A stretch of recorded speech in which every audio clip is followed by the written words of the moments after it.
ابھی بریلی شریف کے سفر میں حاضر تھا تو آپ کے پاس ایک میری تجربے کی بات عرض کروں۔ نوجوان یہ سوچتے ہیں کہ ہم کیا کر سکتے ہیں، کیا نہیں کر سکتے ہیں۔ 32 سال کے ایک نوجوان کے بارے میں آپ کے سامنے بتاتا ہوں۔ صرف عمر 32 سال، بریلی شریف میں حاضر تھا۔ وہاں مجھے جس نوجوان کے متعلق آپ سب کے سامنے ذکر کرنا ہے، پہلے توجہ سے سن لیں۔ ایک ایسا نوجوان ہے جس کو بھارت گورو رتن سے نوازا گیا ہے 2023، صرف 32 سال کی عمر میں۔ کس وجہ سے؟ مستقل وہ مریضوں کے لیے خدمت کر رہا ہے، مستقل طور پر بیواؤں اور یتیموں کے لیے کام کر رہا ہے جو اس کی استطاعت بن پڑے۔ اور اتنا ہی نہیں، جب جس مریض کو جہاں جیسے ضرورت پڑتی ہے ان ہاسپٹلز میں پہنچانا، لے جانا، یہ سارے کام اپنے طریقے سے کر رہے ہیں۔ آپ کو میں ایک بات بتاؤں، ابھی بریلی شریف میں جو جلوس عید میلاد النبی صلی اللہ علیہ وسلم آنے والا ہے، اس سلسلے میں جانتے ہو ان نوجوانوں میں سے ایک نوجوان کی بات میں آپ کو کہہ رہا ہوں، ٹائمز آف انڈیا میں خبر بھی چھپی ہوئی ہے۔ کیا کوشش کی کہ 12 ربیع الاول شریف کو پورے شہر میں کہیں کوئی شراب نہیں بکنی چاہیے اور نہ ہی کوئی شراب میں مست ہو کر کے ناچ سکے۔ یہ ہوتے ہیں کام نوجوانوں کے۔ اب میں اس راز سے پردہ ہٹاتا ہوں، وہ نوجوان کوئی عام آدمی نہیں ہے۔ ہو سکتا ہے بہت سارے لوگ ناواقف ہوں کہ اس طرح کے کام کرنے والوں کو امت میں پیش کرنا بہت ضروری ہے، اس لیے میں آپ کے سامنے کھل کر کے بتا رہا ہوں۔ وہ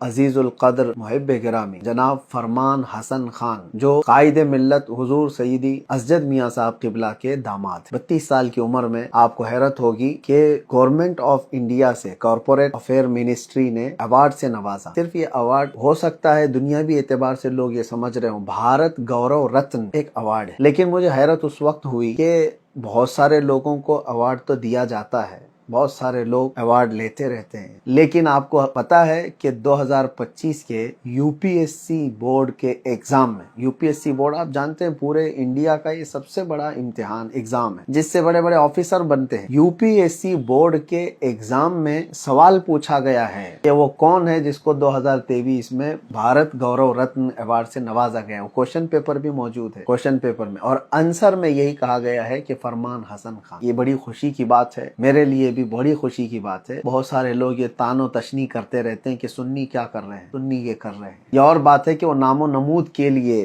باہر نہیں آتے یا پھر اپنا پرچار نہیں کرتے، لیکن میں سمجھتا ہوں کہ ان نوجوانوں کا امت میں ایک مثالی کردار پیش ہونا بہت ضروری ہے۔